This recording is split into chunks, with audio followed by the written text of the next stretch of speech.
right. That is the problem, I believe, that these drugs are causing outbreaks of psychosis among people who won't get near them. And they are turned into frightened, paranoid order freaks reaching for, extra legal and extra constitutional means to make your life hell. Obviously, their minds have been severely bent by the absence of this drug. However, the knowledge of it seemed to practically undo them. Next, Terence discusses the potential teachings of DMT. And there flourishes through the use of chemically complex plants, techniques and traditions for accessing a world invisible to the rest of us, a world of forces and information that is transhuman, supernatural, if the word means anything. But this supernatural dimension is anchored in the plants that live in our world. And my brother was a botanist, and I had botanical training. As we studied the psychoactive plants of the world, especially the New World tropics, where they seem to be concentrated, we were simultaneously exalted by the realization that we had found a doorway, a real doorway into hyperspace, and at the same time tremendously upset and alarmed by the fact that this doorway is in the process of being dismantled by the forces of human ignorance that are not even aware of its existence. So this was the impulse behind the decision on the part of my partner Kat and I that these plants must be saved. They must be preserved in germplasm repositories or botanical gardens or something like that toward a day when they can be studied and the power,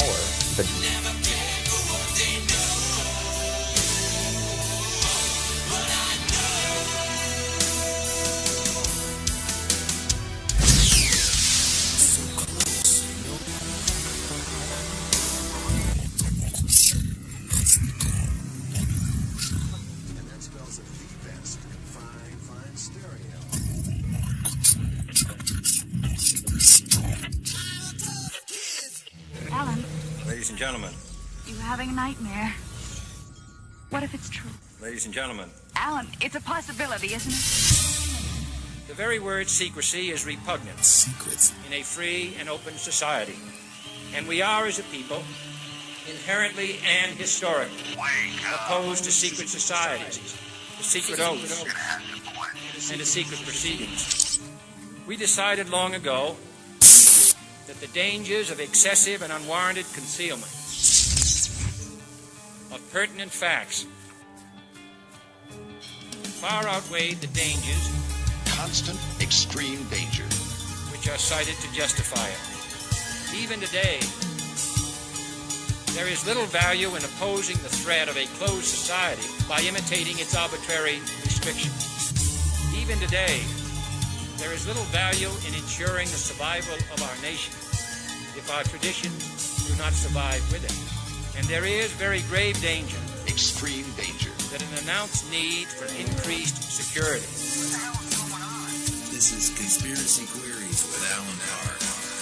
Will be seized upon by those anxious to expand its meaning to the very limits of official censorship and concealment. That I do not intend to permit to the extent that it's in my control. You're crazy. And no officious, high or low, civilian or military, should interpret my words here tonight as an excuse to censor the news, to stifle dissent, to cover up our mistakes. Isn't the Pentagon suspicious that all the buildings blow up? Or to withhold from the press and the public I think you're just looking at things for the first time. the facts they deserve to know. You've had your whole fucking life to think things over. What good's a few minutes more gonna do you now? The facts they deserve to know. They deserve to know.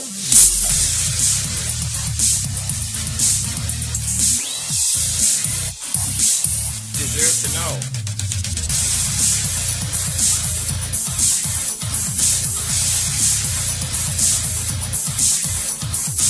Welcome to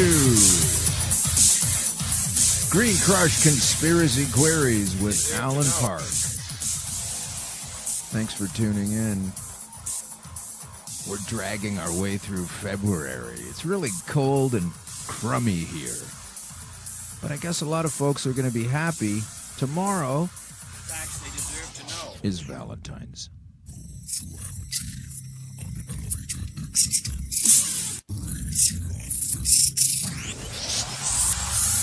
So hopefully you'll enjoy a little Valentine's Day something, while I am absolutely not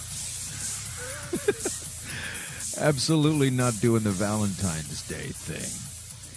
Not the lovey-dovey thing, and maybe just a massacre part. I'd like to do the massacre part of Valentine's Day. And, of course, when I say that, I mean in regards to the fictions that surround access to one of the most powerful, friendly, easy-to-use, simple-to-understand, basic things that populate our planet. And I'm going to say populate because Terence McKenna at the beginning of the show was telling us about DMT, and he's also talking about any psychotropic, psychedelic in there, including cannabis. So if you're a real McKenna fan and you've heard his 697 hours worth of lectures and available sound bites on the net, you will not get mad at me for deliberately conflating cannabis with DMT. They're completely different substances, but they are both gateway substances.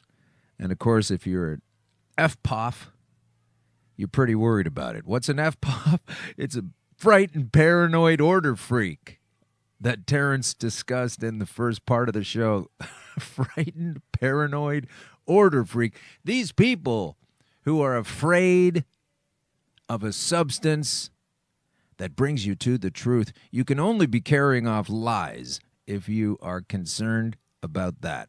So, before I get too far down the road, let me tell you who's on our show today to help me bring forth all of this wonderful knowledge. We have another stellar guest, and I'm sure a lot of you know her from beyond the realm of cannabis. So let me just tip this back, and we'll get to it. Dr. Michele Ross is going to be on the show. Did you see the way I hung on that doctor? It's really important, doctor, because a lot of people they criticize. You know, they're liable to fall to FPOF, which is the frightened, paranoid order freak, and they are concerned about these substances, and they are already decided in many cases that they're bad for you. Now, I'm gonna give a tip of my hat to Russell Barth. He was on the show Guest 3. It looks like a lot of the things coming towards legalization are coming true, problematically and otherwise. And Russell says he doesn't really want to know anybody. He doesn't want to know anybody. This is Russell from episode 3. Check that out. He talks all through the intro. It's pretty funny. But he says that he doesn't want to know anybody because he's the angriest pothead in Canada. He doesn't want to know anybody that's going to try cannabis simply because it becomes legal in their jurisdiction, whenever that might be, however far the Prime Minister might punt that ball down the road.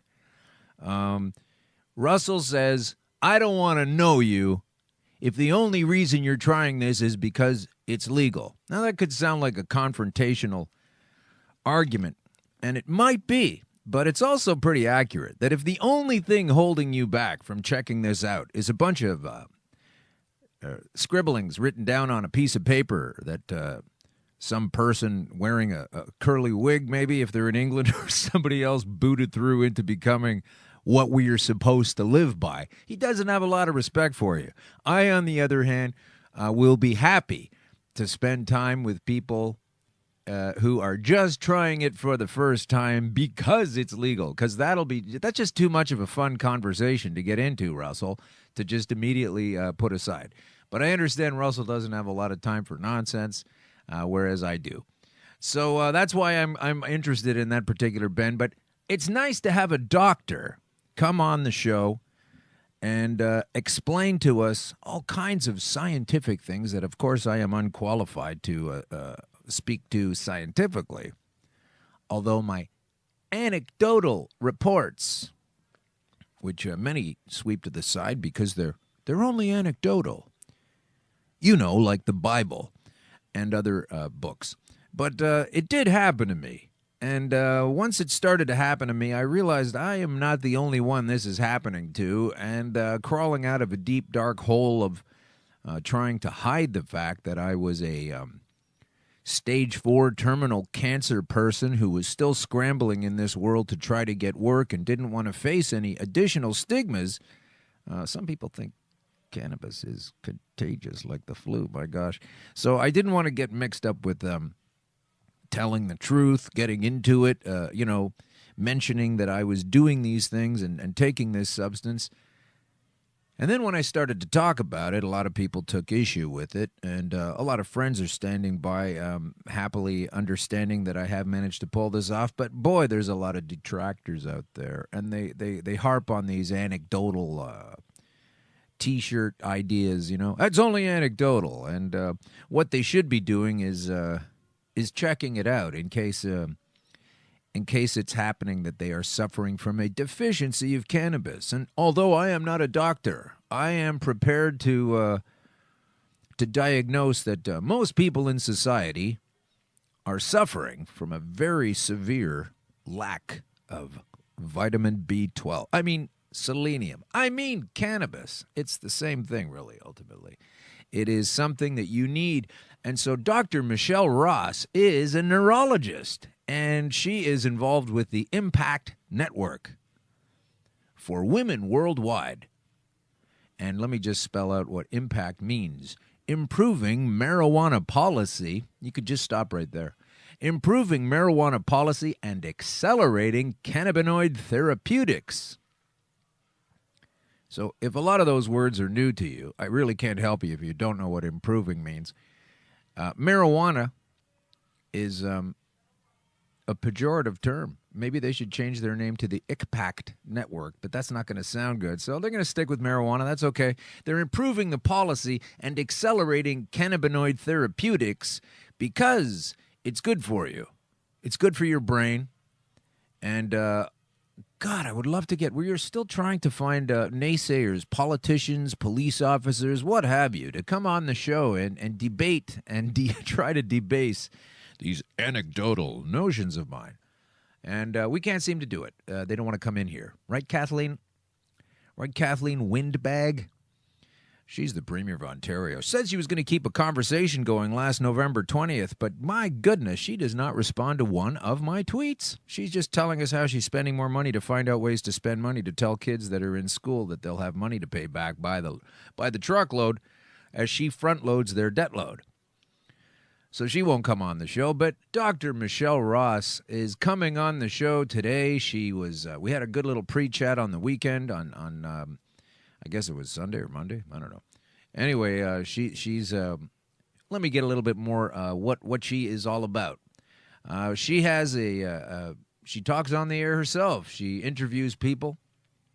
I think she has a show on Wednesday. We'll talk about that. It's on the Impact Network app. She wants to talk about the power of cannabis to prevent and treat cancer. This is fun to say. People don't listen to this. They don't understand how cool it is that this stuff really works as well as it does. So Michele will be coming in. She's hashtagged it as vitamin weed. Hashtag vitamin weed. So I've already been talking about this for quite some time, that it's a food and that it is a vitamin and that it is a essential nutrient, not something to be locked up behind some blue uniform with a shiny badge. It's a food. So if you don't want cops standing around the produce section of your local grocery store, perhaps you don't want them blocking your access to something that without, your life's not going as well as it should. That said, when the curtain gets peeled back, you see a lot of the nonsense that is going on and preventing a lot of the access, and it's kind of a drag. So you have to balance that out a little bit. But Michele Ross will help us do that. She is also the author of a book, and it looks great to have PhD on the cover. You get to put a comma at the end of your surname, and then you get to put your letters. She's written a book called Vitamin Weed, a 4-step plan to prevent and reverse endocannabinoid deficiency. Or is it endocannabinoid? Maybe she and I will also have that argument. But basically, you've got these receptors in your body. They're waiting for it. And if your mummy was a good girl, she obeyed the law, and she never took any of that her whole life, including when you were in gestation, including when you were developing. So when we have government telling us the lies, and it's so often the opposite, it's funny to me that they're dreaming up a notion that cannabis is this terrible thing, which anything is if you use it incorrectly. Look up water overdosing. Check that out. That's a lot of fun. Don't have too much water, kids. Have the right amount. Use it as a tool. Understand how it works. But also understand how cannabis works. And if you don't know exactly what I'm talking about, and you're not exactly sure, Dr. Michele Ross will help us get to the points. I'm so looking forward to speaking with her. And I'm already looking forward to having her on again. We haven't even started talking yet, so that's pretty cool. Now, who else is Michele Ross? She is also... Now, I hope we get some social media folks paying attention, especially to this show. We better hashtag this thing properly when we distribute it. Michele was on Big Brother. I don't know if you look up Michele Ross online, you'll see that there's probably I'm going to go out on a limb, probably only ever one neurologist as a contestant on Big Brother. Big Brother 11. This was a while ago. It says here in Reality Blurred that she was on that show, and she's a neuroscientist who came in 4th place on Big Brother 11, and that was last summer, so that would have been, 2009 maybe? Or was it earlier in 2010? I guess it doesn't matter. And it says here she was going to be on Playboy TV's show called Foursome, and presumably having sex on camera with fellow cast members. Now, I don't know if that's true, and we'll find out when we get to Michele. And the main thing is that she's a neurologist, but she does have a fascinating background. She's not a stodgy, stuck-in-the-mud kind of person, although she does get to carry those letters behind her name, the end. So make sure you take that into account. And before we get going on some of the news roundup, let me just thank, once again, Girth Radio, Eggplant Digital Media. Here we are live, coming to you live from 234 King Street East in Toronto in the downtown East Side. Bringing this to you. It's a great place to come and eat and hang out. And I'm told dance. I don't do that, but I'm told it's good. And just before we actually get to the show, here's a book. I don't have Michele's book today, but we will get to it. But I really want to plug this one. This is The Great Cannabis Conspiracy by Dr. Samuel Malachi. And unfortunately, though he was a guest on the show, was booked to be a guest in a couple of episodes down the road, was taken ill by a stroke. So we're going to have Paul Hartman come in his stead. But let me just read something from this. Page 1, the prologue. Or page V. Have you ever found yourself at a crossroads in life? Have you ever experienced one of those moments when, faced with an ethical dilemma, a mental or physical challenge, a decision whose outcome might change your life, you had to choose which road to take or whether to give up or fight on?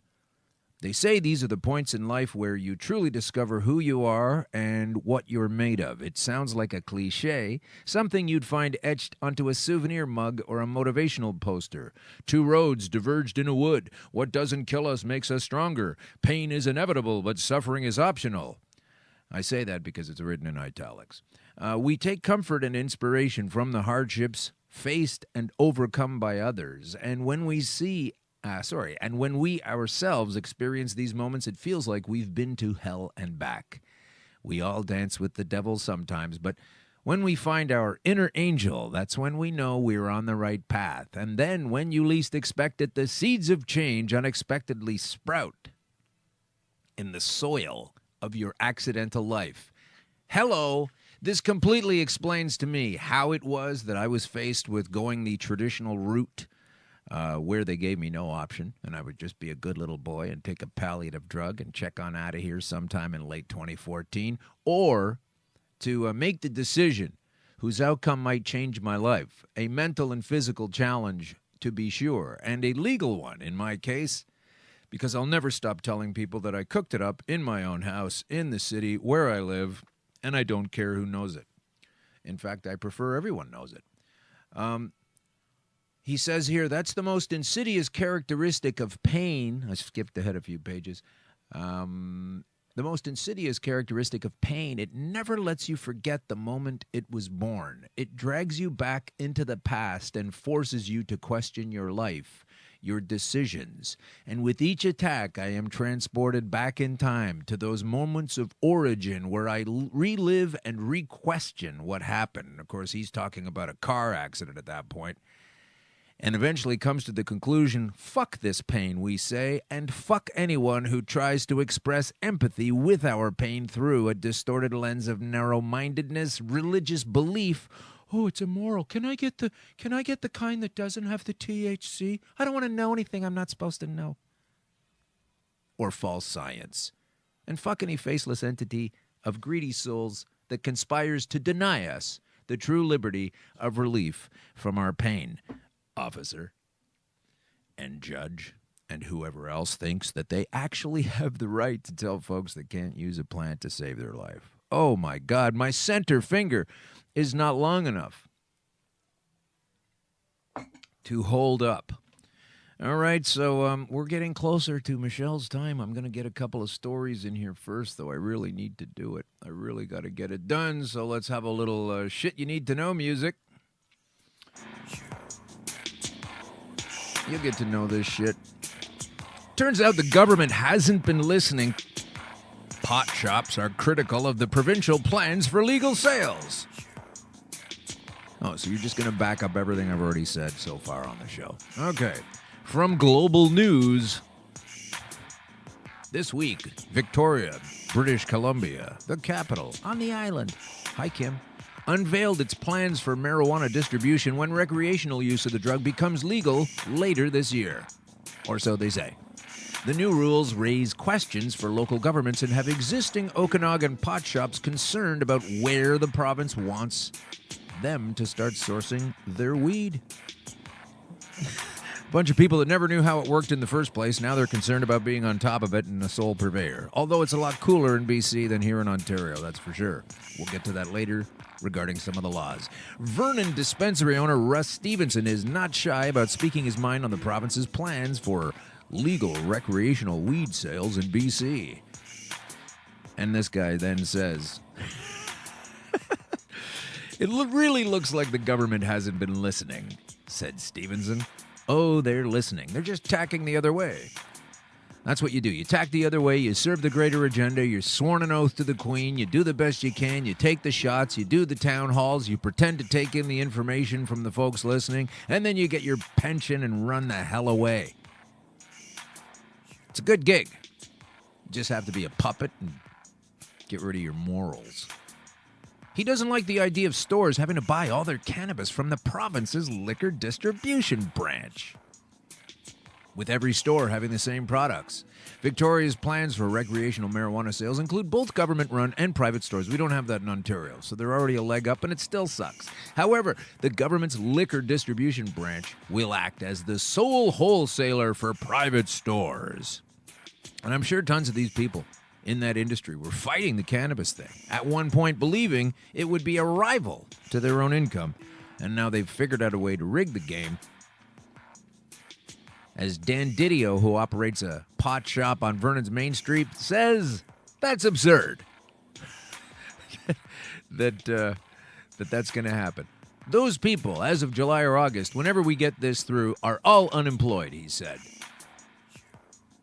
And what he's talking about are the people where the small growers currently supplying pot shops. You know, the people that know what they're doing and have been doing it for a long time. We're going to get these government keeners in there to try to figure out how to distribute cannabis. So it's a bit of a mess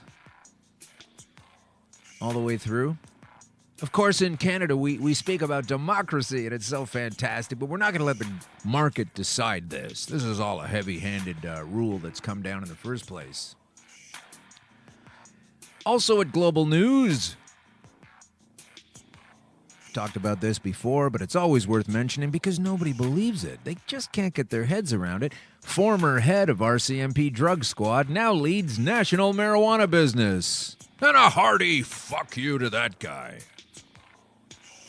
It's another sign the legalization is spurring a seismic shift in Canadian society. The former head of the RCMP drug squad now runs a pot company.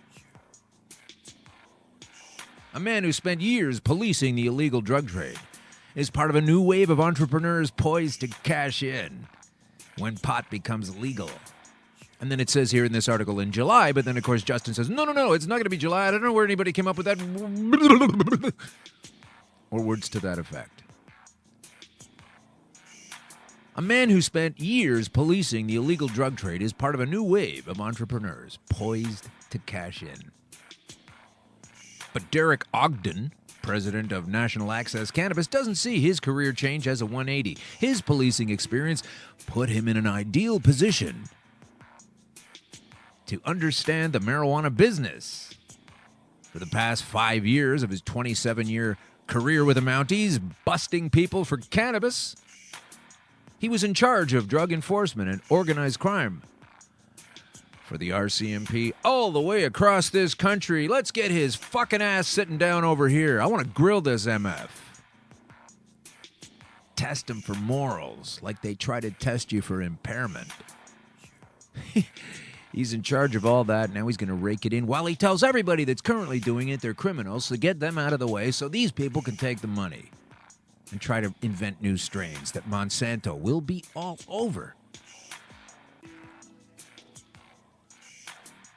So we did see a number of groups across the country that were very, very involved in the cannabis industry, and they generated a lot of revenue. Ding, ding, ding. That's what it's all about for these punks. NAC's newest clinic is on the corner of Edmonton's White Avenue and Calgary Trail, where a largely young and urban crowd comes to shop, stroll, and party.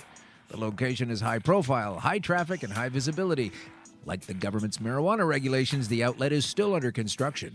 In the past, the building has been an upscale grocery market.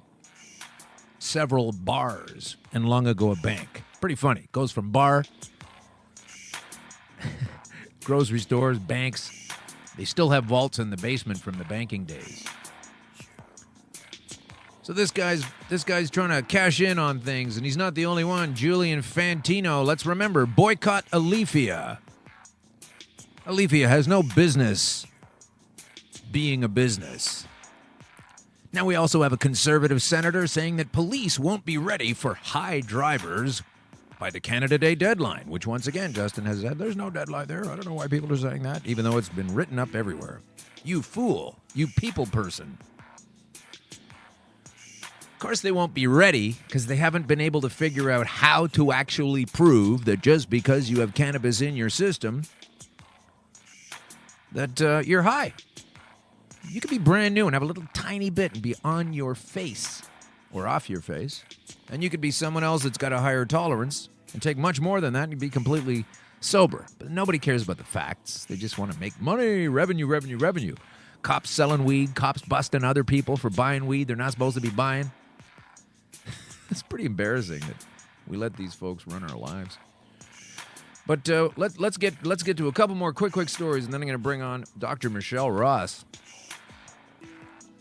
Now, while I complain and moan and carry on about the negativity coming from this punitive legislation effort. Let's go back to an article, and I don't believe it's changed whatsoever. We've had so many of the major purveyors of cannabis in the country that are sanctioned by the government to provide these licensed purveyors have tainted product issues. Organogram being the worst, because why call your product organic if you've even got any kind of pesticides in the house, folks? More lying, I guess. But when we get to this article, this is great. The Globe and Mail. No pesticide testing done for medical marijuana, Health Canada says. And these are the people setting policy. Yeah, listen to this. Health Canada, which is facing a growing controversy over tainted medical marijuana, cannot say with certainty how widespread the use of banned pesticides is within the industry. I'll tell you how many pesticides they're using where I get mine. None.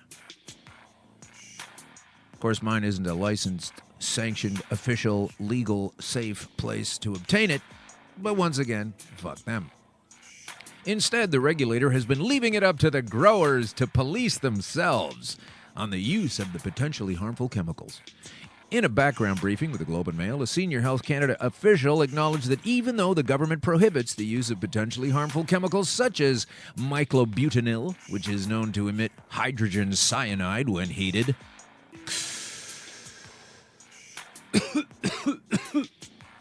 the government has not been testing cannabis growers to ensure the 38 federally licensed companies were in fact not using it. Up until this point, and this is from last year, we've not required licensed producers to test for any unauthorized pesticides, nor have we been testing all of the licensed producers, and it is because we expect their companies to be proactively watching and taking the appropriate measures to ensure non-authorized products aren't used.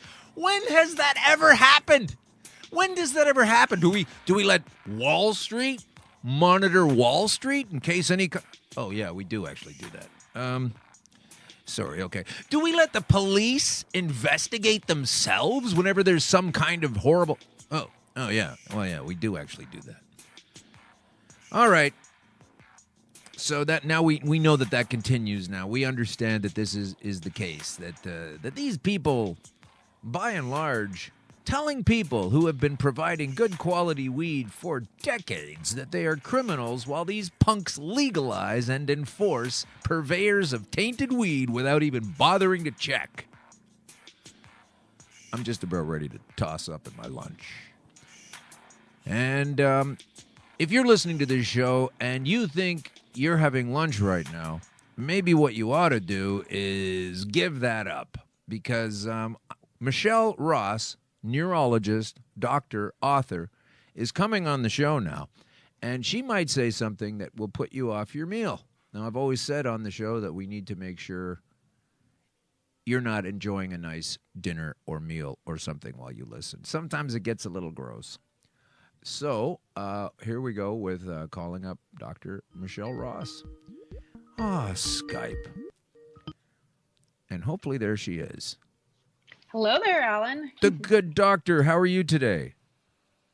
Oh, wonderful. I'm so excited to speak on Green Crush. Oh, me too. I'm so excited to have you here. The whole team is happy to have you on. I want to do a quick throw-out nod to my producer, Danny Mendlow, and my producer, Kim Sakamoto.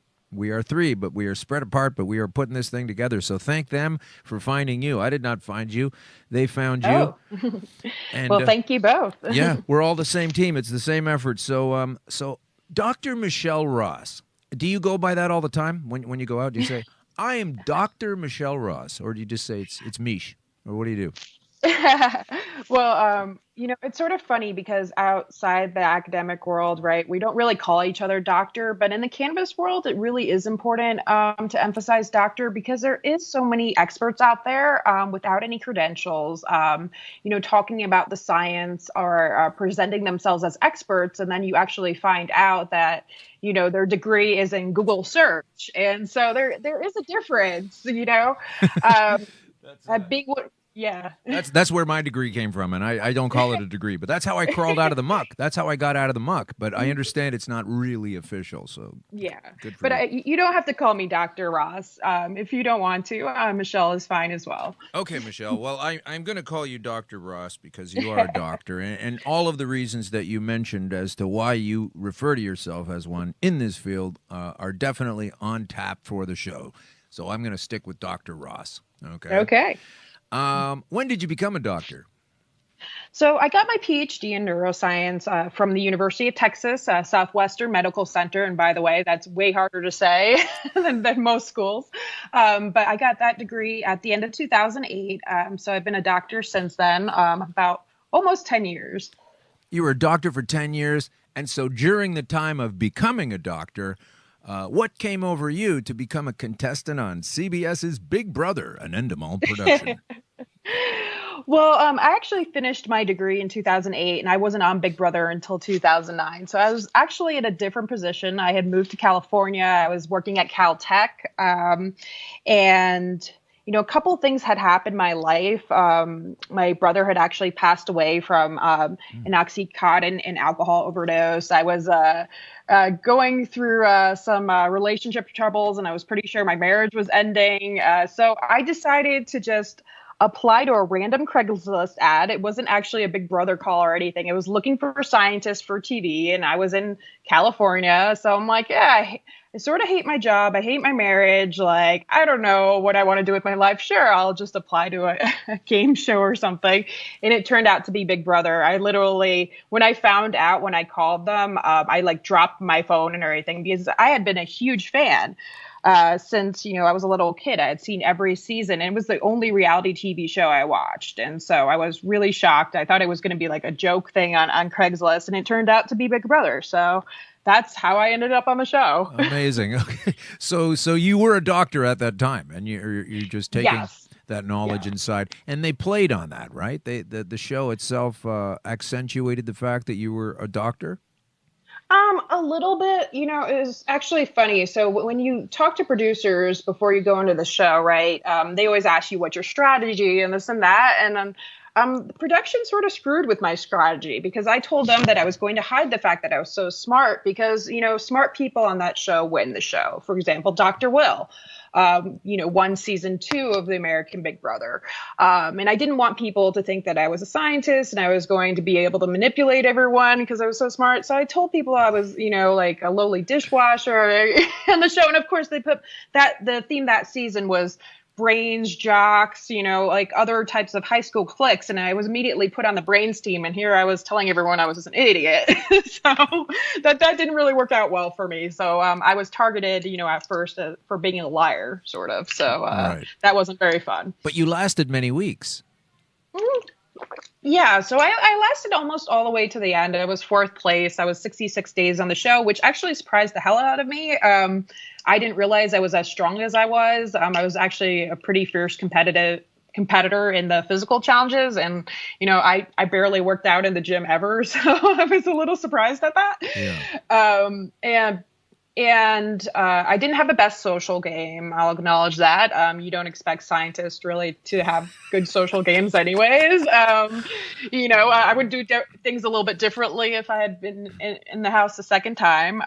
But I was really proud of how long I lasted. And, there was a couple things that obviously that stopped me from winning the game. And you can always look at that, in retrospect and go, oh, I should have done this or that.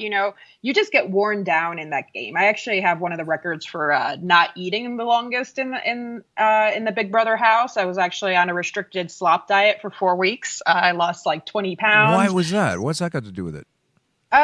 Well, okay. So when you're not allowed to eat, and you have to eat the same like porridge thing that's like really just nutritionally messed up, your brain gets really, dull. That's what they gave you to eat on the show? Porridge? Yeah. So, I had either my team lost competitions or I had been penalized. So I actually hold the record for not eating.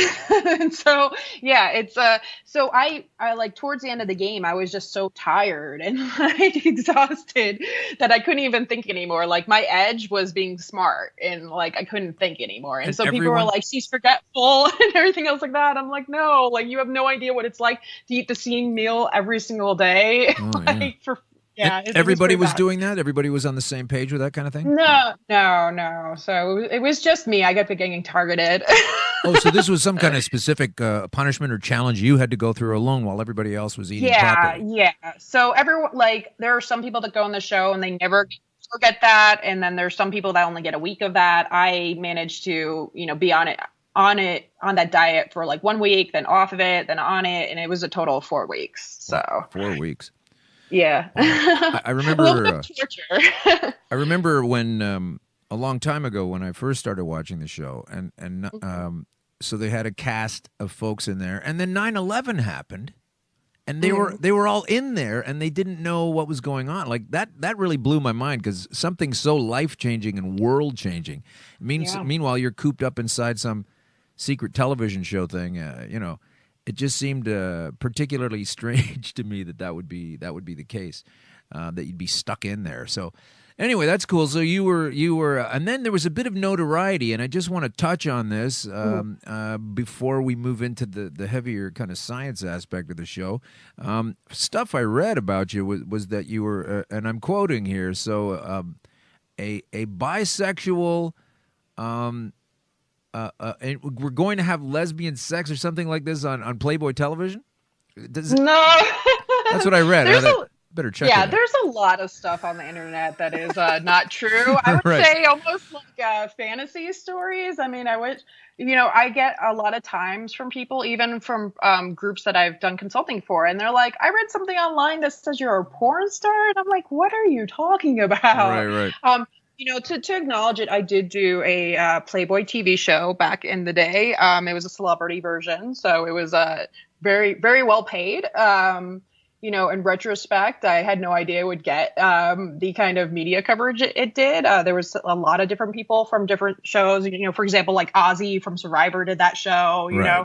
And the men that did that show, no one really cared. And then the fact that I was a scientist and I had done that show, which wasn't, for example, like porn. It was, a reality competition show with nudity. So, there's some aspects there that I didn't quite expect, being a little bit naive, the backlash about it. But this is my brand. I am a sex, drugs, and rock and roll scientist. I support cannabis. I support decriminalization of all drugs. I support, expression of female sexuality. So, I don't regret the experience. I quite enjoyed it. I thought it was very interesting. And definitely, from a scientist point of view, it's very interesting to see, different types of sexuality expressed, and also in a game show. It was just very interesting, from an observational point of view. So, Yeah. I've done a lot of different things in my lifetime, and I'm definitely, not the typical scientist, but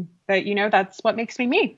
Well, that's great. I'm glad you're you, and I'm glad you've written a book. So let's turn things a little bit closer to the present. So you wrote a book. That was a long time ago. Yeah, that's like almost 10 years ago we're talking, etc. So, I just wanted to get that out of the way. And to be honest with you, quickly, the reason I wanted to get it out of the way was because, like you say, being a doctor lends a certain amount of credence to what you're talking about, obviously, as in this cannabis field, etc., where people are sort of pre-wired to take it apart as dangerous and fantasy, and there's no evidence of this, and so I wanted to put this out here, your sort of more colorful background, because if you can believe it or not, listeners, I'm speaking to more than Dr. Ross, who I'm sure already knows this, that could be used as a sort of a hammer, a cudgel against your credibility, because you choose to have fun, and because you're not what the typical generic stereotypical understanding of what a scientist is, and somehow that can be used at times as making you less credible. Sometimes you get a show out of it, like Bill Nye.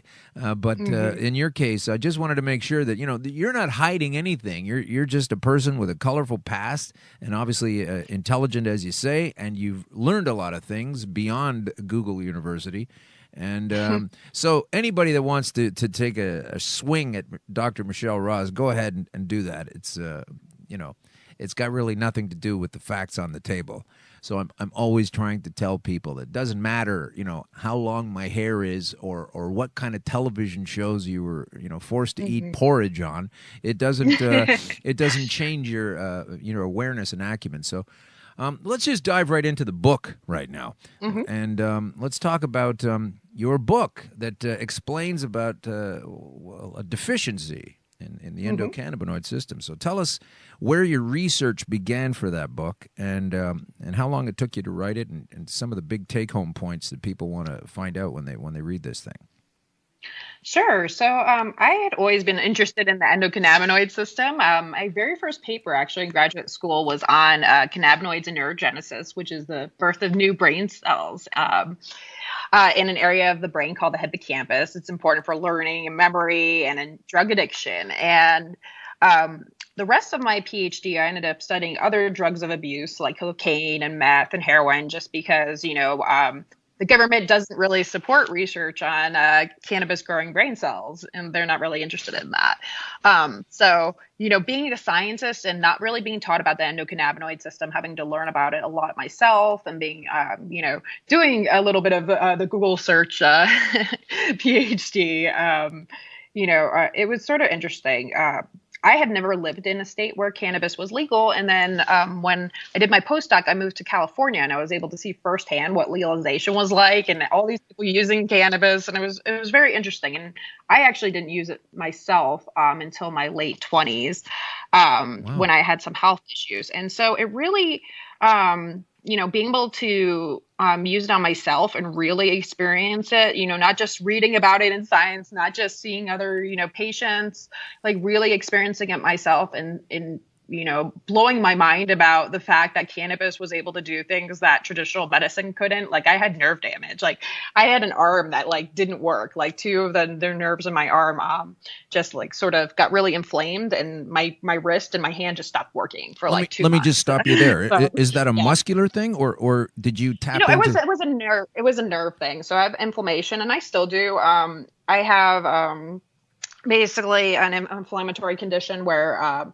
if I don't use cannabis, the nerves in both my arms and legs get really inflamed, and I can't really walk or use them.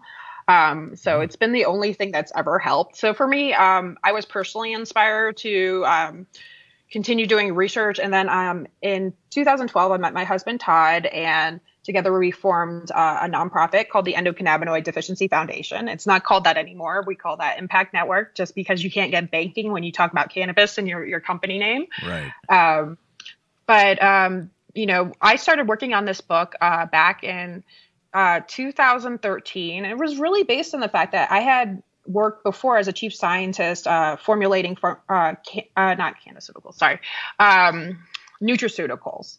And so, like vitamins, herbal supplements, those kind of things. And just thinking about it, I was like, you know what? There are cannabinoids that could be dietary supplements. Can we sell those legally? And then, the answer was no, not really. Unless we all want to go to jail, we can't be shipping that across the the world. And, little did I know about all those laws on Schedule I drugs back then. And so I started looking into it and really thinking that cannabis was a vitamin. And, there's a lot of different applications. We know a lot of applications of cannabis as a treatment, but as a preventative, supplement that we should be taking every day. That concept wasn't really out there. And so, especially not from a government that doesn't like to promote new ways of growing brain cells. Yeah. Schedule I drugs are supposed to be, highly addictive and have no medical benefit. And so if we're still denying the fact that it has a medical benefit for cancer, for epilepsy, for so many different things, it definitely can't prevent cancer. I mean, that's ridiculous, according to them. Right. Yeah. Well, tell us a little bit about, you touched on nutraceuticals, and I think I know what those are, but so based on my very sketchy knowledge of what that is, then you focused on cannaceuticals. So can you tell us about those? Yeah, so nutraceutical, is anything you take a vitamin. Like vitamin C is considered a nutraceutical, right? Okay. So anything that's OTC, that's not available by prescription. So you have nutraceuticals, and then you have pharmaceuticals, and then you have recreational drugs. And so it's interesting because I actually think that cannabis should be in all three classes, right? You can dab or smoke, cannabis, and you're not really using it for medical purposes. That's recreational, sort of similar to taking, drinking alcohol. Then you have pharmaceutical cannabis, which is, in several countries, including Canada, you have THC that's available by prescription. And I think in Canada, it's called Nabilone. Right. In America, it's called Marinol. Oh, that's the same thing, is it? Okay. Yeah. Right. And then some other countries have some other products on the market. Those are like GW Pharmaceuticals. And then you have what I think is really like the nutraceutical version, which is, right now what we see in dispensaries, like medical marijuana really should be nutraceutical because we're not doing clinical trials on it so much. You're able to go there and, without a prescription, be able to purchase it yourself. So it really is on the nutraceutical level. It's like you have to go to a dispensary to buy it, but it's the same as like you go to, the supermarket and you pick up some vitamin C for yourself. Right. Okay. And so cannaceuticals, these are the same things, but all made from the extracts of cannabis, I guess. They're different. Yeah. So, there's two forms. You can get cannabinoids from the hemp plant, and then you can get it from cannabis. It's basically the same plant. It's just a classification based on the percentage of THC that's available in the plant. Okay. Right. And to be clear, too, because there's so much confusing language about cannabis. The cannabis plant does not make THC. It makes THCA, and then you have to heat it up. Like Right. You have to burn your cannabis to turn it into THC. Exactly. So this Impact Network, how is that going for you? Is this a goal you've established and it's moving in the right direction and getting the right results?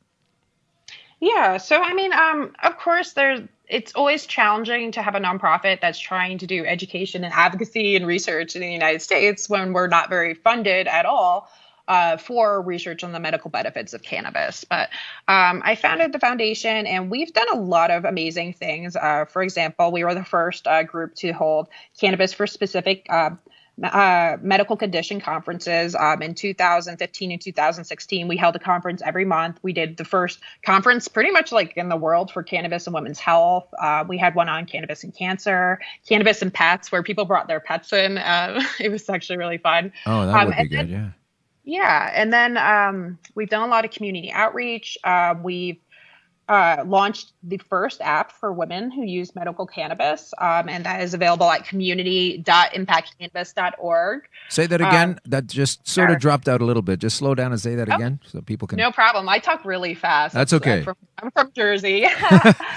That's fine. So we launched at the end of December the first mobile app in private community for women who use medical cannabis. And you can be on that app, whether you're in the United States, whether you're in Canada, Australia, anywhere in the world.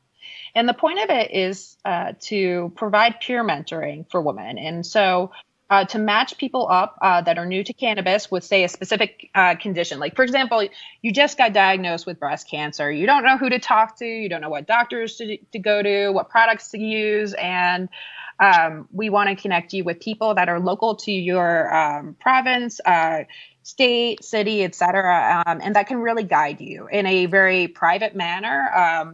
We don't think that Facebook is the correct place for medical advice. And a lot of times what we've seen in these groups is that there's a lot of incorrect medical advice out there. So community.impactcannabis.org is where you can find our app and connect with other women. And if you are a woman who's listening to this podcast and you are really, experienced, you want to be a mentor, we would love you to join too. So you can share your experience. Are you familiar with Cheryl Schumann?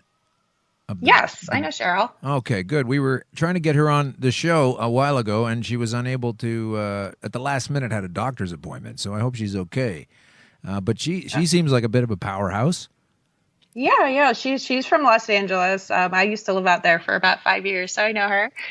Yeah, that's good. So she's got some money, and she's a woman. So you want to hit her up for some turning this thing around. So when you're writing a book called Vitamin Weed, what do you have to tell the publishers to make sure they go along with your plan? So this is actually self-published. So when I first started the book, I did actually have a book agent in New York, and they said that they would help me publish any book besides a cannabis book because no one would buy a cannabis book. And this was back, like in 2013, which I think is freaking hilarious now when you see how many cannabis books there are.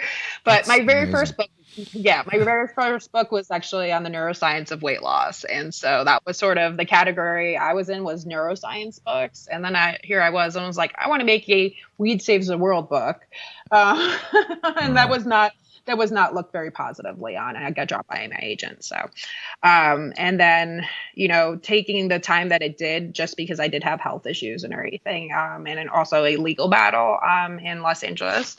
It took a while to put out the book. So I decided to self-publish it so it would get out in an orderly time. And there are actually a lot of self-published books out there. So it is coming out in February 23rd. So right around the corner. Right around the corner. So it's good timing for us to have you on. Look for that vitamin weed, because it is a nutritional supplement. I'm so happy to have found you, and it's the team that found you, because I've been saying this for a while. And through things that I'd researched and through, just as Terence McKenna spoke about on the beginning of the show, it opens some doors. It opens, it accesses certain areas of the brain, or I'm not even articulating this properly, but what I'm saying is that without ingesting this substance on the regular basis, that I was doing that, and for the reasons I was doing that, that is how I was able to find and discern, I don't want to use the phrase out of the box, but out of the box, going down different avenues of awareness. And it led to me going, this is a food. This is a substance this is as ridiculous as if some idiots got a notion back in the 30s that eating oranges and grapefruits and lemons was a bad idea. They had some kind of beef against citrus because it's an artificial stimulant or something. And so since for the last 80 years, we don't have vitamin C, or it's illegal to buy orange juice or grapefruit juice, etc. Yep. And we already know that the chemo folks don't like you taking grapefruit juice when you're on chemotherapy. So it just seems as nuts to me as banning any nutritive substance. I mean, I'm so thrilled to have come across someone else that's actually got the chops and the science behind them to write a book about it. So I'm so thrilled to know you, and I'm looking forward to getting to read this book as well. Oh, I'll be sending you a signed copy for sure. Oh, fantastic! That's so good. And we'll have you back on later, and we'll see how things are doing. But I'd like to ask you a couple of just point blank questions here. What do you tell a person who says, because I have my answers that I would offer, but I want to hear what you have to say. What do you tell a person who says, oh, yeah, I've got this terrible medical situation going on, and some people have recommended cannabis. Is there any way I can just get the CBDs? Is there any way I can avoid the THC? What do you tell people that say that? It's, of course, a person's, personal decision about what they consume, and not everyone feels comfortable with the psychoactivity of THC, but there are ways to mediate that, and people are scared of being out of control. But when you look at it, like, you have morphine, you have melatonin, you have all these different compounds that people take, and they do make people feel out of it. So THC is similar, and so for people that are uncomfortable with THC, you can start them at a ratio, and a ratio is the amount of THC to CBD you're using. So you could have, say, a really high ratio of THC, like a 5-to-1 THC to CBD ratio. That will make a person feel high. You want to start a patient that is really scared of, say, the psychoactivity at a much lower dosage. You might even want to start them with, say, 4 times as much CBD as THC in there, and then keep adding this THC levels up until they feel comfortable. And I mean, the more you take THC, the more you're going to become tolerant to it. Right. I will say, as a first-time, patient myself, it took me about 3 weeks to become comfortable with THC. Like, no matter what I would do, I would either go to sleep like instantly, or I would feel really paranoid or just feel out of it. And you have to be reminded that when you take, say, antidepressants, for example, it can take up to 3 weeks for your brain to adjust to them. It's modulating your serotonin levels, and THC is, working on your cannabinoid receptors and altering levels of all your different neurotransmitters. So, if you're not used to using cannabis, it could take a little bit for you to get adjusted. And even when you are trying to personalize that perfect dose for yourself, whether it's an edible or smokable form or whatever it is, give yourself time to adjust. there's something that you don't like about how you're feeling, try it for 1 week. And if it's still not good, then adjust the dose or change the strain or change the product. But don't try it once and be like, that wasn't for me. And we have a lot of patients that do that. They're like, oh, I want to use this for, say, my autoimmune disorder. And they tried cannabis once and they had a horrible experience and they'll never use it again. And you're like, you got to stick with it and work with somebody that knows what they're doing to help you. Okay, so why? Okay, let's say we've figured out a way to, and if you look at the Rick Simpson oil dosage chart and just Google that, you'll find a very easy, the best way I've found to come up on it slowly so that the psychoactivity doesn't throw you off. Mm-hmm. Okay, now, you know what? I will say this. I actually use Rick Simpson oil to get myself out of a wheelchair. So it's interesting because some people don't ever develop the tolerance to that, right. And we don't really understand why. It's possible because some people just have different enzymes or, different activity of the enzymes that break down THC into, say, more active metabolites. And so, there's, for some people, like they never get tolerant. And so that's okay. But we do have to realize that, there are other ways to mediate that. Like there are supplements you can take to try to bring down the high or things like that. Or just be aware that, when you take this at night, for example, so you're not sleepy or groggy during the day. Yeah, I just find it amazing that so many of the people that are concerned about it and they don't want to do it and they try it for a week and they say, no. These are people that quite often, similarly, would take however long the doctor says you need to take for chemotherapy while they're going bald and throwing up. And they seem to hang in with that plan okay. But as soon as you get an access to another imagination portal, it's a bit of a problem. I think when you're at life and death, it's a good idea to take a look at this. So let me just get back to this. So when you're talking about THC ingestion, and you're saying to build it up slowly, and eventually, some people can't do it. But if you're on track and you're taking it in and you're improving, what exactly is going on with the THC that's helping you? Like, why take it in the first place? What does it do? Sure. Well, we know that cannabis can help so many different conditions. And that's, of course, why some people don't believe it and think it's snake oil, because how could one medication treat everything from ADHD and autism to seizures to cancer? And, it's doing different things in different patients. Obviously, THC activates your CB1 and CB2 receptors. And in terms of cancer treatment, which is one of the things people take Rick Simpson or fecal oil for, the THC is very potent at killing cancer. So it kills the cancer cells through a process called apoptosis. Apoptosis. Yes.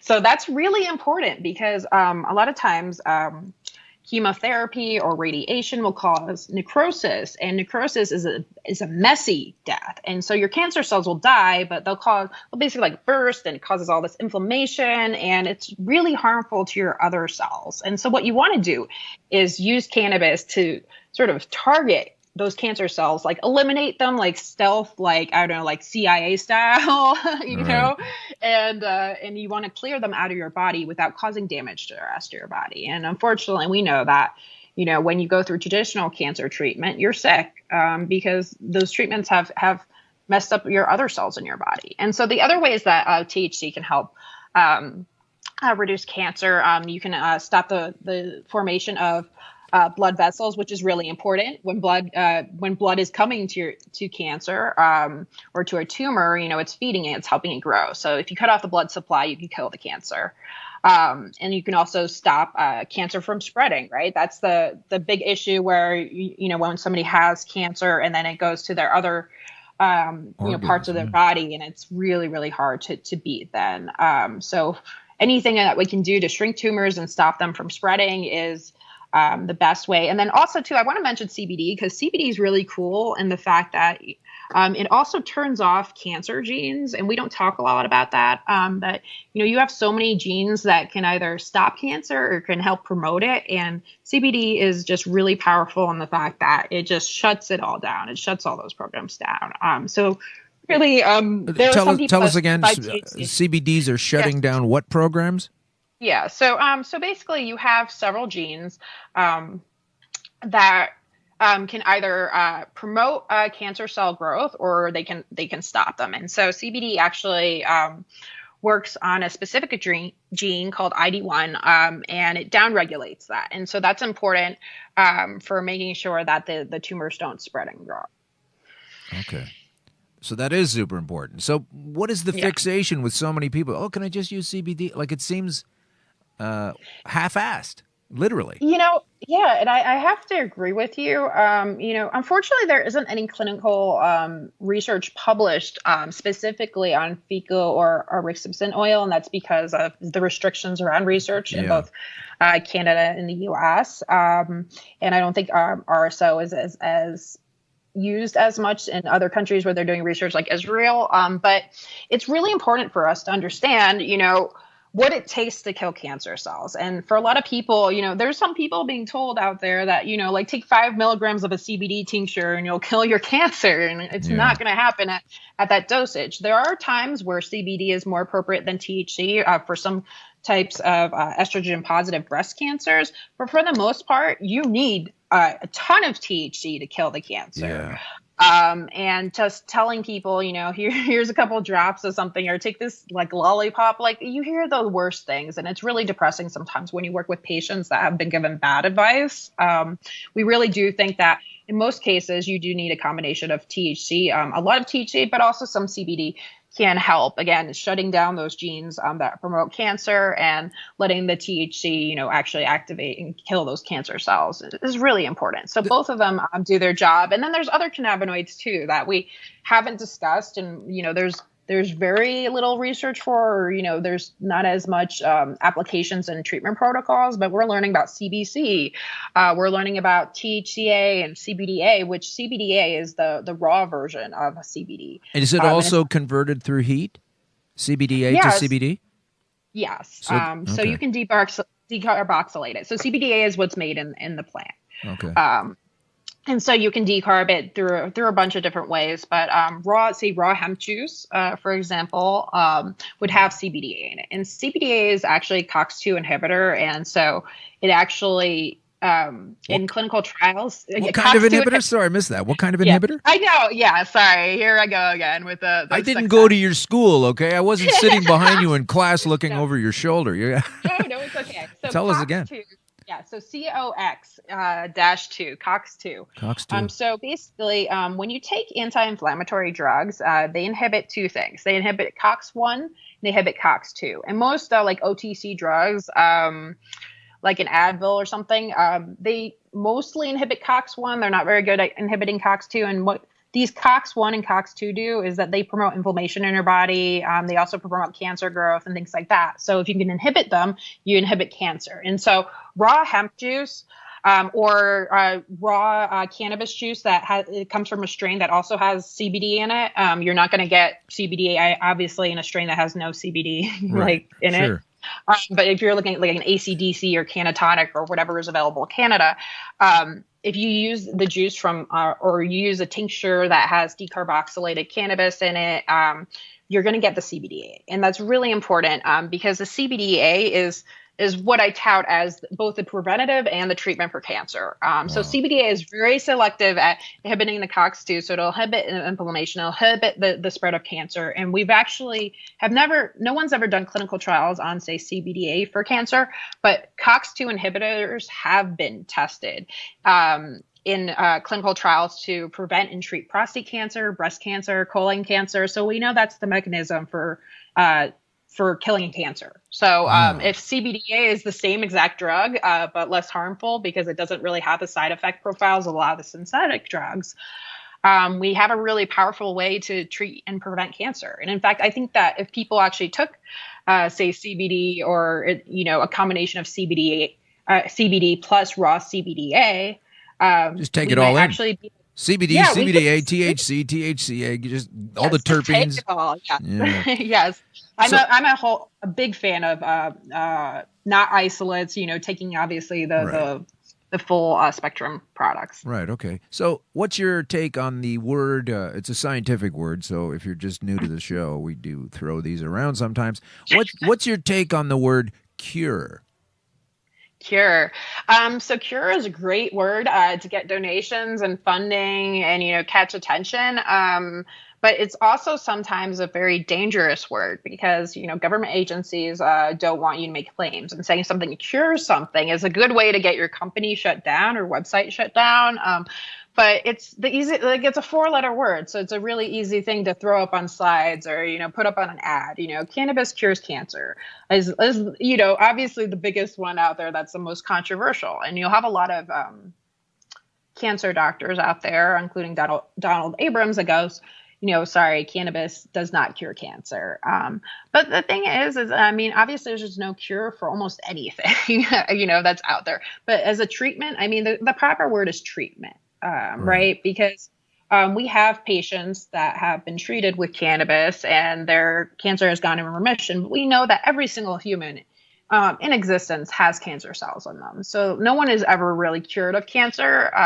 We can reduce it to the point where it's undetectable, but no one is ever cured. Unfortunately, being a human means you have mutated cancer cells in you. So cure is a hard one, but it's as good as it can get. Like how we see, for example, with HIV patients where they're on antivirals right now, where they have basically undetectable HIV. Are they cured?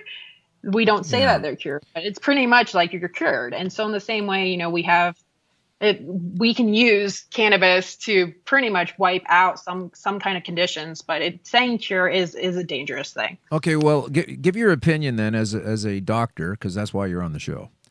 Give your opinion then to, this is what I came up with, because with my own research, I started to realize how dangerous the word cure was and how it's a magnet, not only for people that want to get out of trouble, but for people who want to attack you for saying you can get out of trouble or grow new brain cells. So what I came up with was this very much non-doctor, non-PhD explanation, because I got tired of hearing people say to me, so is it cured though? Is it gone? Because they're looking for this wedge issue to separate me from the notion that it worked. And all I can provide is a guaranteed funeral date of 2014 Christmas time or sometime earlier than that, and a horrible slide on out the last several months. And now I sit here feeling none of the issues that were bringing me to the wall. So I wanted to say, yes, I'm cured, it's gone, the blood levels keep showing that it's not there. I do the staging tests. I've got some coming up next week. I keep learning about it, and they're not finding it in me, and they won't take away the stage 4 designation, even though they can't seem to find it. But what I tell people and what I've been telling them is this, and so if I'm wrong, please correct me, and I'll apologize to everyone I've said this to. Here's what I say. In that it is a food deficiency of sorts, you're taking the oil or the FICO, is that what you call it? FICO oil, right. And you're taking this intense oil, and it is the same way crack is to cocaine and as cocaine is to the coca leaf, and you're intensifying the process to make up for the fact that for so much of your life you haven't had this nutrient. So now you've taken it in a powerful sense, instead of just taking it gradually and through mommy's breast milk and in your salads and smoothies and juices all through your life. And you're powerfully, like nuclear blasting yourself back into what I call a state of being where the disease cannot get purchase. It cannot take a foothold into you. So thereby I get to not use the word cure, but I also get to imply that I'm not suffering from having this disease. Is that okay? Does that make sense, or where do I have to fix that? Yeah, and the terms I love to use, especially, these are things from the cancer community, and I've attended quite a few cancer conferences, and the term really is surviving and thriving, and so that's like what I love to say, not even with cancer, but with any chronic disease, right? We see people that have used cannabis now and they're like, okay, I got my symptoms down, but now they're like doing things that they didn't even do before they got diagnosed. Like to go from I'm a sick person and this is my life to, okay, I have managed my symptoms and now I'm running around. Now I'm an athlete. Now I lost 60 pounds. Now I'm an artist. Now I have all this time to do things that I used to not be able to do because I was a sick person that took up 24/7 of my time, managing my disease. Like, let's not worry about disease management. Like, let's survive your disease and live the best life you can. And I think that's what cannabis can give. I cannot find any person who's doped up on pharmaceuticals that is living their best life. Like, no one. I'm sorry, no one. Well, the sales reps are doing okay. of those diseases. Once again, this show is brought to you by the government. The government doesn't like to promote new brain cell growth. Thanks for that. That's going to go in our overarching lexicon of terms. Okay, so it makes sense that I'm rendering my body inhospitable to the disease. Does that make sense? Mm-hmm. Can I say that instead of curing it? Yeah, and I mean, you're creating an environment that cannot grow cancer, and then that's perfect. Perfect. Okay, good. So wow, this is great. I didn't even have to write a book to figure all this out. You had to do all the heavy lifting. I just had to almost die to figure out almost the same things. So I'm asking you this now. I want to get into some quick shot questions. We're running out of time with you soon, and I want to find out some things. All right, Dr. Michele Ross. Someone comes in your office and says, "Oh my God, I've been diagnosed as a stage 3 ovarian cancer, and they are telling me that they want to start me up on chemotherapy in like 10 or 15 days. What do you tell that person right there in the moment? You know, I don't dispense medical advice over the radio. This so is the everything internet. is It's okay. or the internet.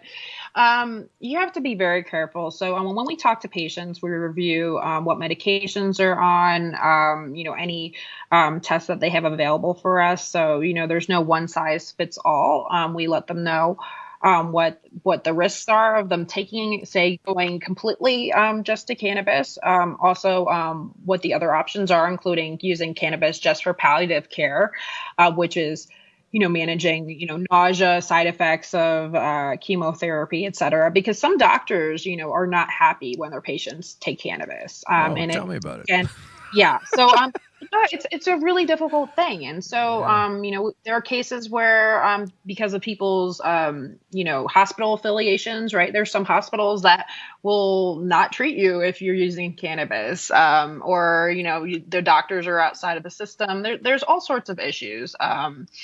And so, if you have a cannabis-friendly doctor, it makes it a lot easier. And that's one of the things that Impact Network does. We try to find providers that are okay with their patients using cannabis. And they don't necessarily have to be knowledgeable about it. They just have to not be hostile about it or judgmental or reporting or things like that.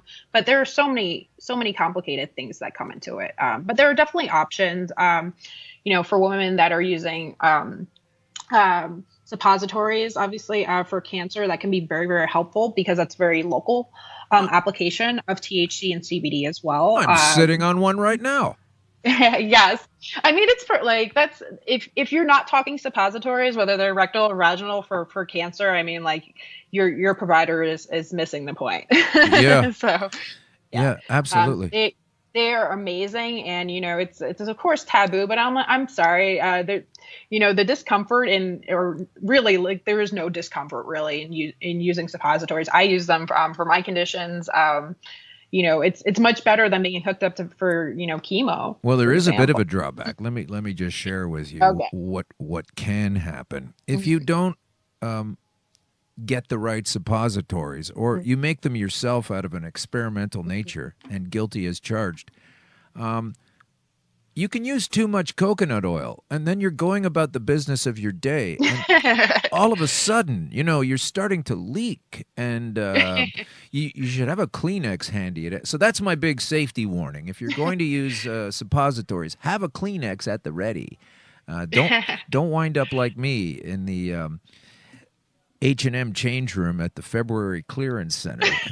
That was a nice shirt, and unfortunately, I had to leave it there.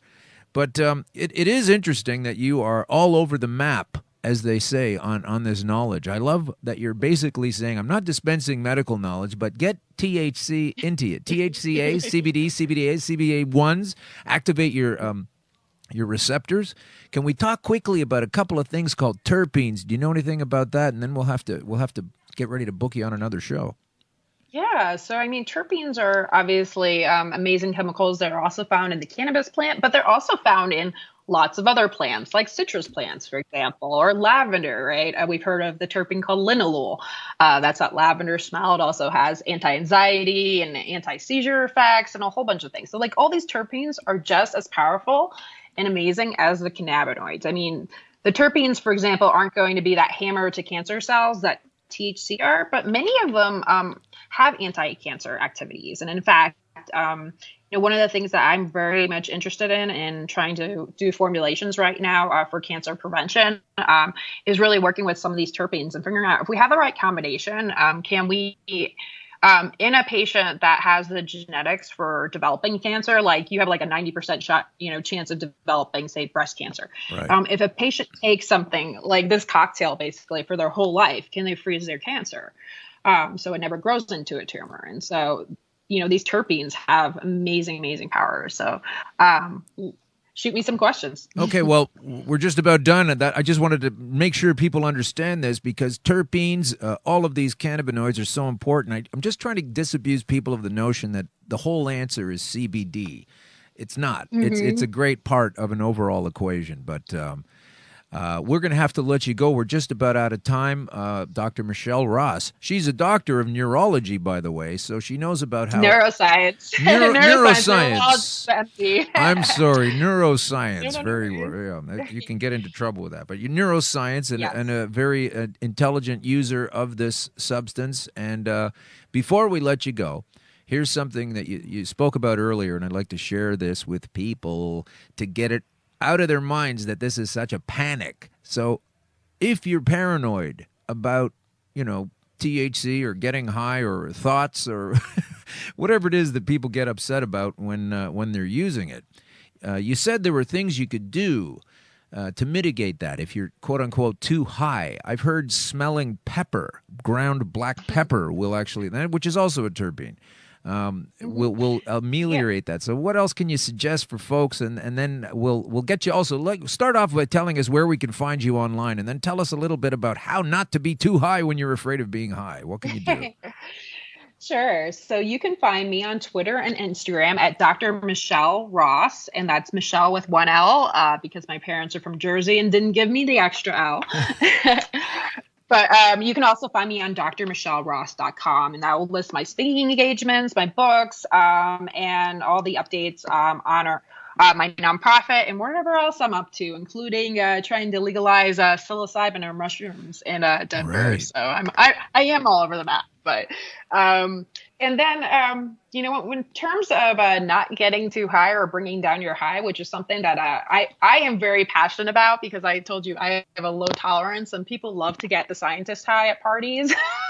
So I'm like, oh, this infused dinner has 200 milligrams.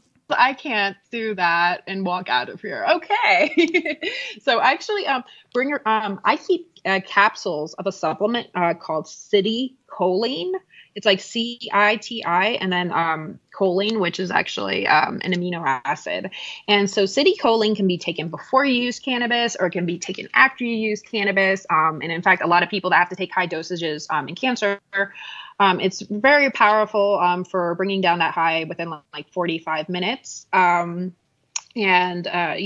quite significant high. And I've tested it myself in situations like oh my God, I took 300 milligrams and it's, you still feel high, but you feel a little bit more control and like less groggy in case THC makes you feel very sleepy. So you can still function on it, whereas like you still know you're high, but so we'll never get rid of that, but it will make you it'll improve your cognitive abilities. And so actually City Choline is used for Alzheimer patients and other patients. I don't know whether it's available OTC in Canada. I believe it is. It's available OTC in the US. So it's something you can find on Amazon. So City Choline. Okay, well, thanks for that. I know people would like to have that in their back pocket or in their breast pocket or whatever they're carrying around. So thank you so much for coming on the show, Dr. Michele Ross, and we hope that we can talk with you again. And I want to spend a little time talking about the psilocybin mushroom angle because as soon as this show is over and cannabis is legal and everybody's using it, I'm going to be moving on to that topic myself.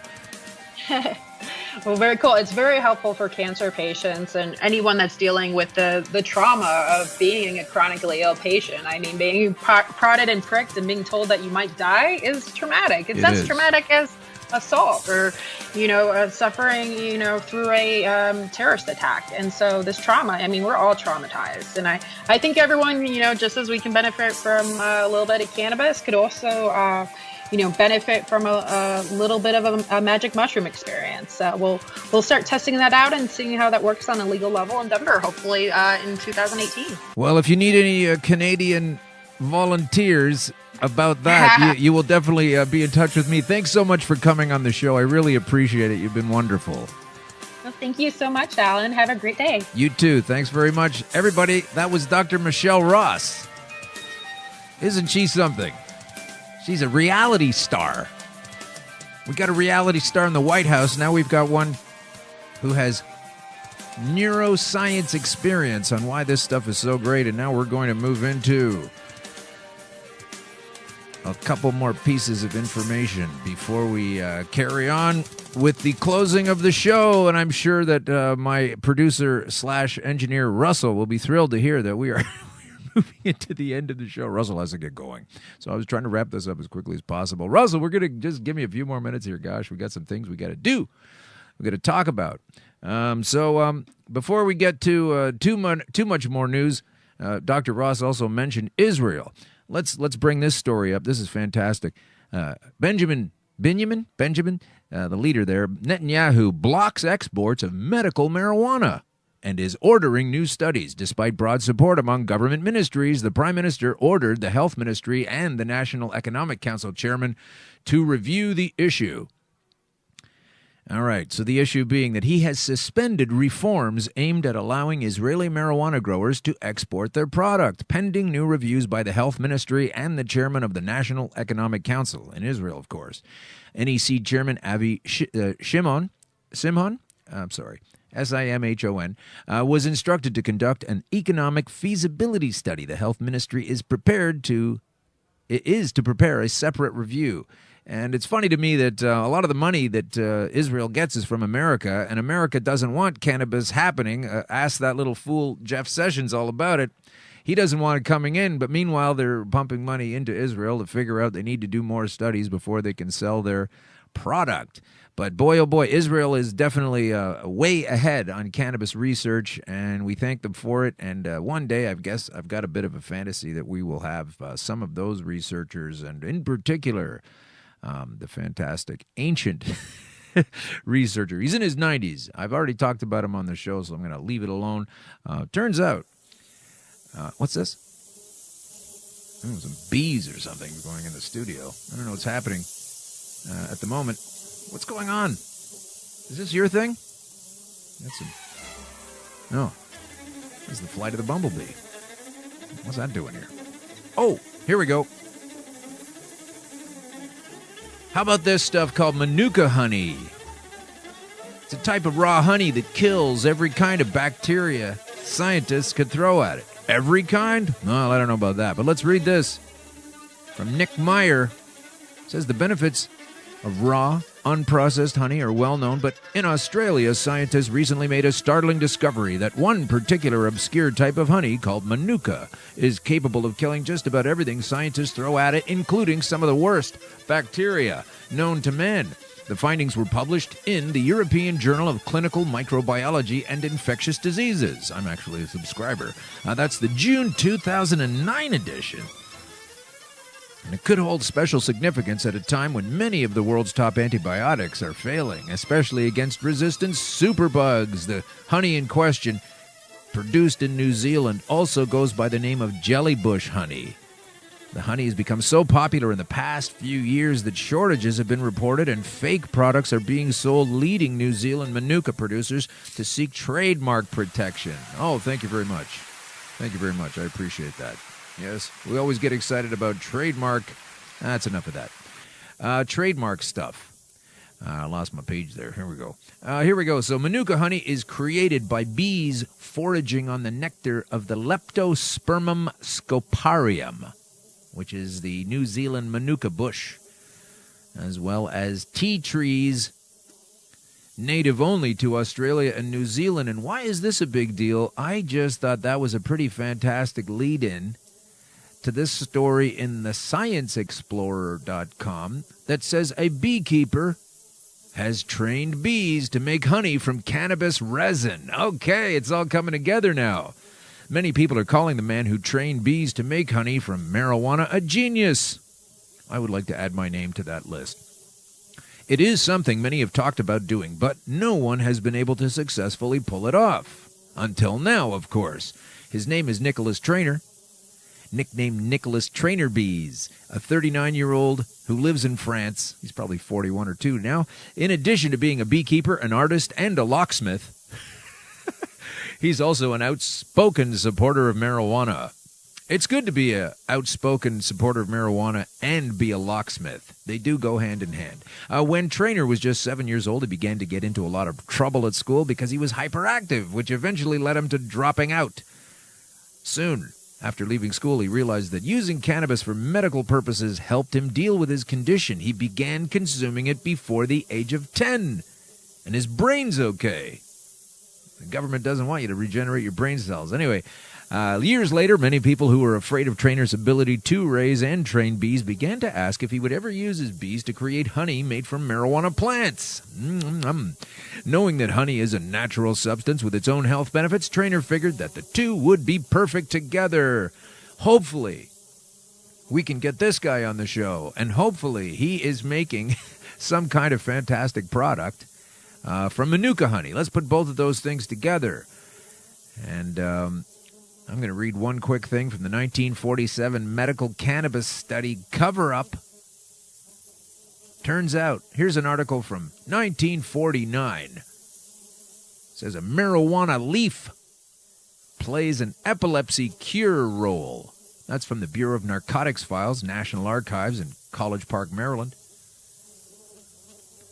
It says that the isolated principles from the leaves of marijuana, an innocent-looking plant that grows wild in different parts of the world, are playing an important role in research on a cure for epilepsy. This is the same marijuana that so many people fear as a habit-forming drug and which is noted for the opium-like dreams it produces in those who partake of it. The drugs are being used are synthetic substances related to cannabinol, which is contained in marijuana but does not produce the same effects. Dr. Gene P. Davis, faculty researcher at University of Utah Medical College, has done considerable research with the drugs in treatment of minor and convulsive epilepsy. Once again, I'd like to say that is a fantastic amount. She says that the drugs have been found effective 50% of the time. The future for epileptics appear very bright, she said, because of not only one new drug, but a whole field of new compounds to combat epileptic seizures. Hooray! 1949. Getting a little sick and tired of the repression of fact.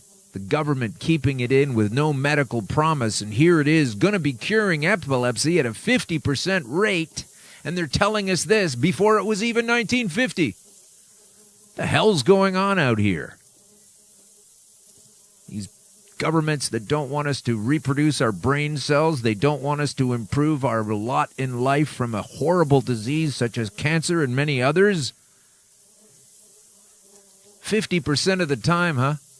That's a hell of a lot better than the crappy flu shot, which so many people are taking and so many people are failing from anyway. So that's pretty much the end of our show right now. I have to say thank you to Kim Sakamoto and Danny Mendlow, and of course our guest, Dr. Michele Ross. And we're going to be coming back next week with another fantastic guest and so on and so forth, because there are people out there that do talk about these things and are aware of using this easy to grow and maintain substance that's available on the planet. And it's available in your backyard, and just take as many as you want. Don't listen to the laws. I mean, pay attention to them, understand how to protect yourself. But this is all a big ruse that we're not supposed to use this stuff. I'm all sick and tired of it. I'm all done listening to the naysayers. We're way deep onto this show. This is episode 28 of Green Crush. It's episode 100 of Conspiracy Queries. And those bees are buzzing around now. I feel like I want to eat some honey. So I'd like to thank you very much for listening. I'd like to thank Truth Seeker app for continuing to keep our show on their app, truthseekerapp.com, rounding it all up and giving it to you, the news you need to know, all in one. Of Crazy little app. So thanks very much for listening, and we will be back next week. Here comes the closing theme. Download this thing and send it to your mom. She probably needs to know about cannabis use because she might have a bit of a problem there. She might be suffering from, as so many of us are, a cannabinoid deficiency. Yeah. Not a fun thing to have. Let's kill the bees. Maybe I shouldn't have killed the bees. I'll definitely be raising my fist.